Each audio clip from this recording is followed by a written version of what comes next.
Hello and welcome to Quarterlight, your car brochure channel, and in today's episode, the Lancer 1600.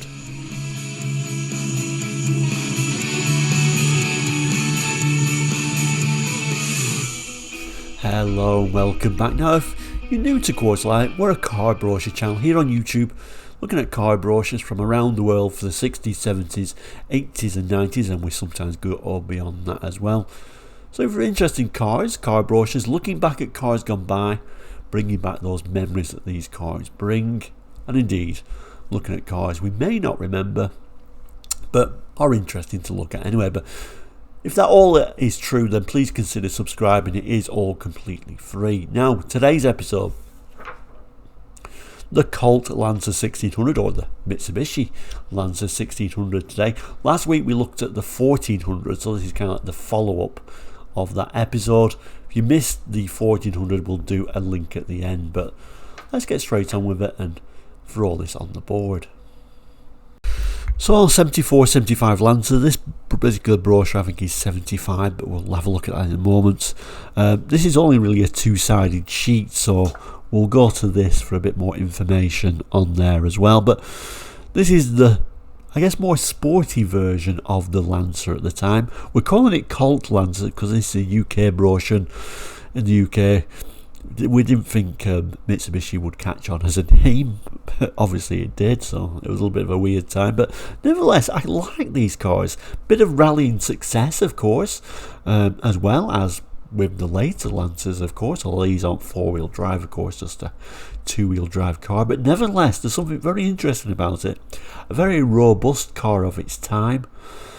Typical 70s, I'm sure rust was an issue, but let's just ignore that for a second. Let's just zoom in on the main image. So here it is in green, and I think the colour chart's telling me this is Amazon green. And we'll have a talk about the colours because they're still puzzling me a bit.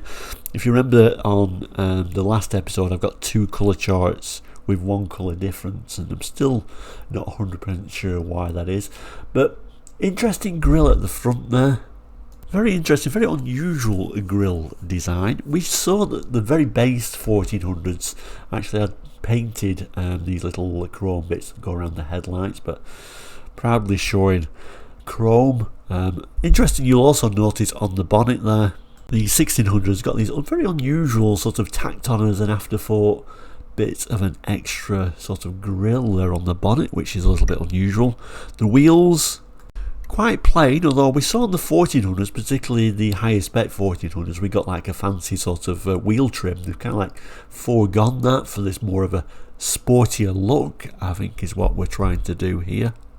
But overall, I do like these actually. I like the overall design of them. Certainly remind me very much of Japanese cars. I mean, Datsuns is what I'm thinking of in the 70s. That kind of like reminds me of those. On the brochure itself, it's saying Colt, a tough new breed of car, the Colt Lancer 1600 SL 2-door. And even though this is in the UK, we've still got Mitsubishi motors in the centre there. But overall, they are marketing as Colt in the UK. Anyway, let's turn this sheet to the other side. So the specifications, a bit more detail about it, a sporty feel. Specifications, major equipment, tells you a little bit about the 1600 engine there. But before we get to that, I wanted just to throw this brochure on there and just pick a little bit more detail in this brochure. So let's just move to the 1600.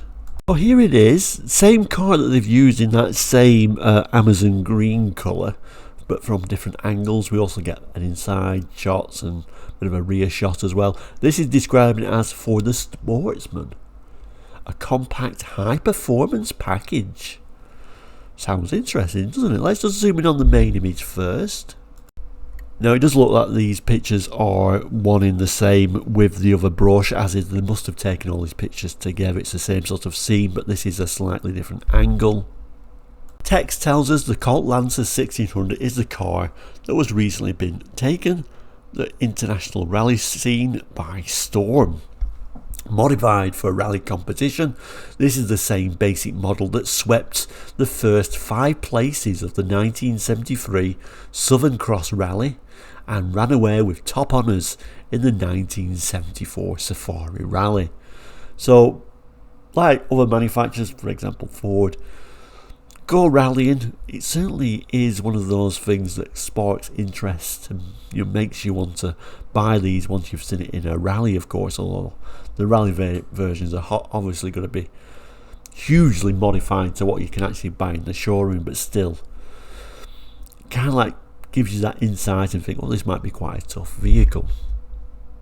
It goes on to tell us, unmatched in sturdiness and reliability, the 1600 SL also has plenty of power and a real feeling of sportiness. With especially snappy and precise acceleration, the SL will give you nimble spurts of speed whenever you need them. Climbing ability is excellent and driving stability in all road and weather conditions is superb. The SL standard equipment includes many features you'd normally expect only as high-priced options.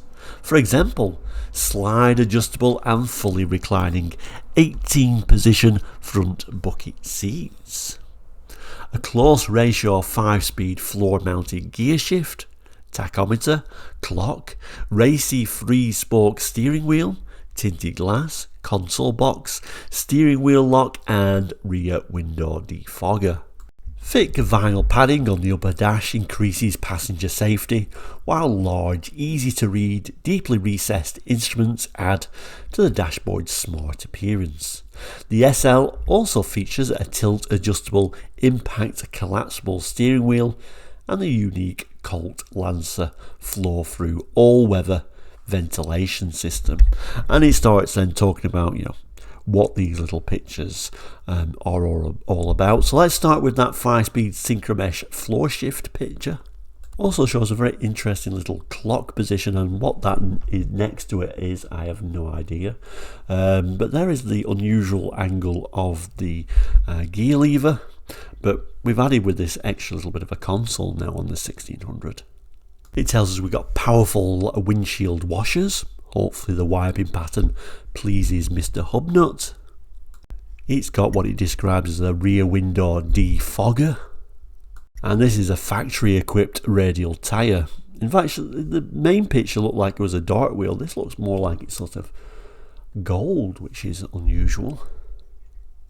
It's also got this nice interior picture as well. We did kind of remark on the 1400 how amazing the headrests look. Quite an unusual design, but it looks very forward thinking. Remember, this is only 75 here. Well, this is 74 actually, this brochure. And the thing about the 1400, it was all black vinyl front seats and rear seat. This looks like it's certainly a two-tone, so I like the fact that it's lighter on the middle, brightens the interior up, but maybe a little bit of cloth would be a welcome change from all that vinyl. I think this is a huge benefit really from moving up to the 1600. The instruments are more comprehensive. We've got a rev counter now, which is good, but this steering wheel is very unusual, quite a sporty looking steering wheel, and as you can see in the centre there, the centre looks like a horn push, but what I was trying to say is we got a little bit of a horse, I guess a colt, on the centre of the steering wheel, which is certainly a bit unusual. And then the rear of it with those big lights, we've got reversing lights on there as well. We can see the badging. So Lancer 1600 in red, and then the big SL badge. And then when we turn the page on this brochure, we get a little bit of a comparison with the 1400 and the 1600 engine. So the 1400 is on the left, the 1600 is on the right. But let's move back to our brochure that we're looking at today. So moving back to our main brochure today, we'll start by looking at this where it says a sporty feel. We'll have a look at the deep seated comfort, the 1600 engine, then we'll go to the specifications and the major equipment. So there is our second look at the dash, and it looks like we've got a tiny little bit of a wood strip on there, which I've just noticed. And then moving down, again it's showing this gear lever there and that clock and that unusual, I presume it's just a blank and it's maybe just like a pattern. I'm not sure, I don't really understand that. But let's have a look at the text. It tells us the cockpit of the Colt Lancer 1600 SL is laid out to give you a real feeling of sportiness. Deep recessed instruments positioned for easy reading in any light conditions add to the instrument panel's smart appearance, while thick padded on the upper dash improves passenger and driver safety. The 1600 SL standard equipment includes a host of features which one would normally expect only as high-priced options. For example, a close ratio 5-speed floor-mounted gear shift, tachometer, clock, racy 3-spoke tilt-adjustable steering wheel, console box, steering wheel lock and tinted glass all the way around. Deep seated comfort, again we have a look at those quite nice looking seats. Moving down, and we've got that another image of that wash white by the looks of it. It says inside the Colt Lancer 1600, comfort and roominess are the keynotes. Front bucket seats are slide adjustable and feature 18-position fully reclining seat backs. Rear passenger comfort and safety are assured by wide high back bench seat styling.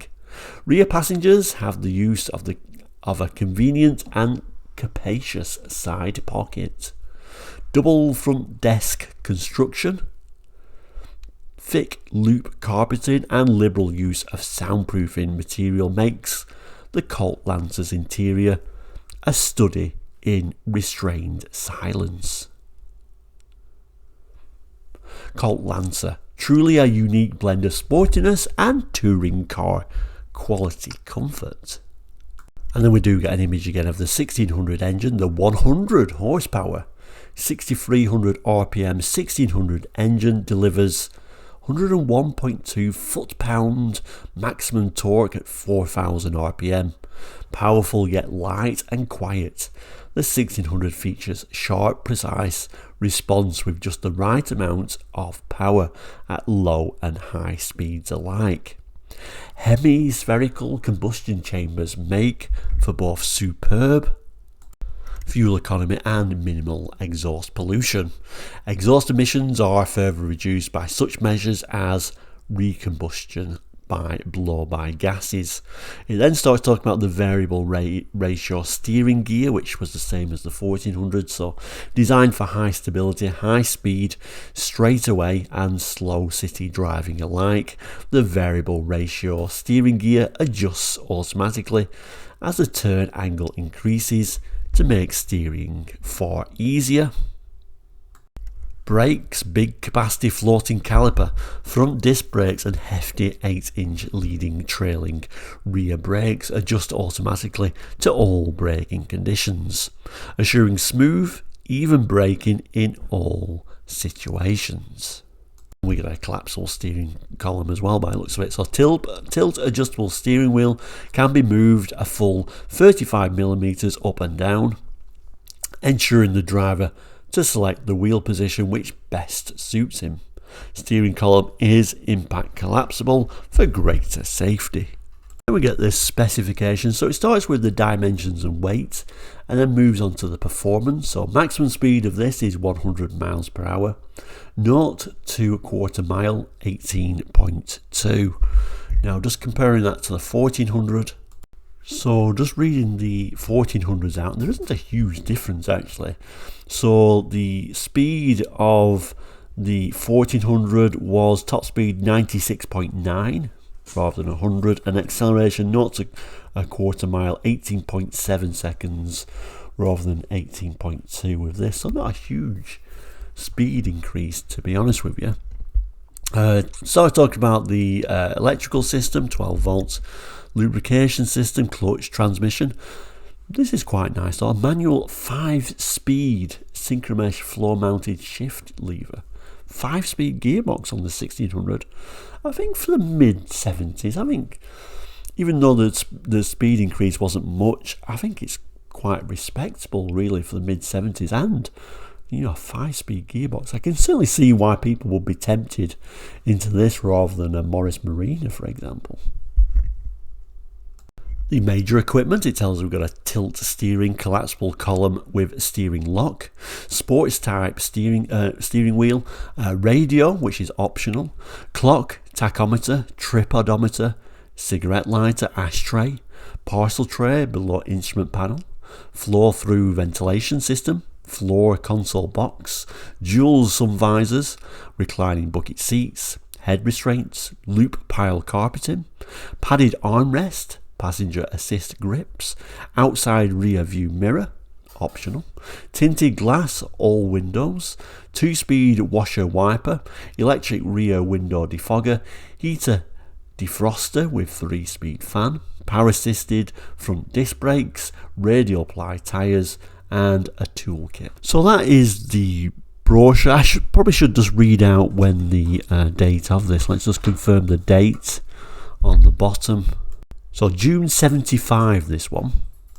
So then that takes us to the confusing colour chart, which I tried to think of a reason why they were as they were, but I think I'm wrong. But here is the colour chart that goes with it. Gold matching the colour for that time, I guess.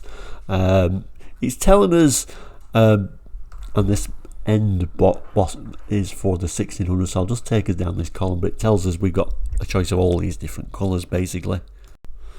So it's telling us 1600 SL2 door, even tells us the model code number there, and then that is the interior.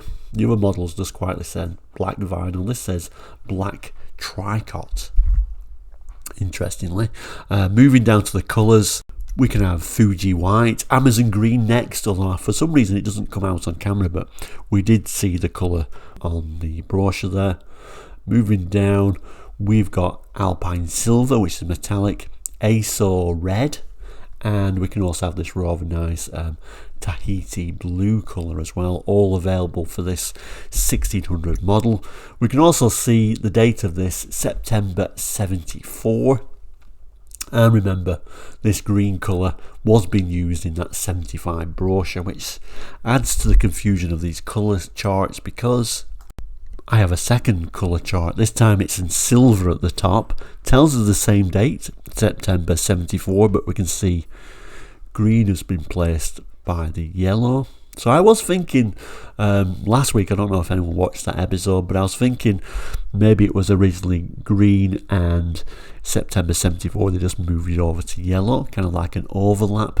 But obviously that's been proven wrong, because we've just been looking at this green top model here, hasn't we? So maybe it was yellow first, and the brochure before had like yellow trim, silver trim on it, and then the new models were replaced by green. I don't know, but all these codes on here are exactly the same. So at some time yellow was been replaced by green as well. So all the other colours were the same, but yellow or green had been changed at some period. But like I said, the confusing part is both these charts both say September 74. Takes us to the prices, so we'll look at the price list. This particular price list is dated the 15th of October 1974, and we can see the prices as such. So the 1400 started at $13.99. The Sport moved that price up to £1,747 in 1974. So in the notes there it tells us we can fit a radio as an option. There it was, £44.10.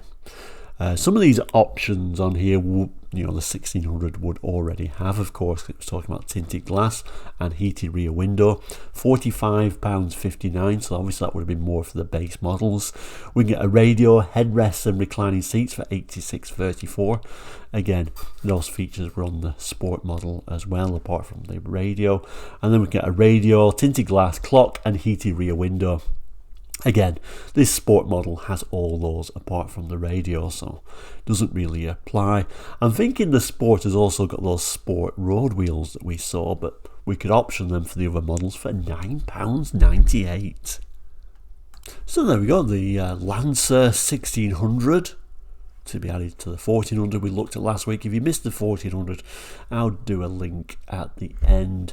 And in fact, I'll do a box at the end that just eventually going to show all this series in one if you're watching it later on in the year, or who knows how many years in the future. But all the information will be there for the 1400 as well in the box at the end. But thank you so much for watching these today.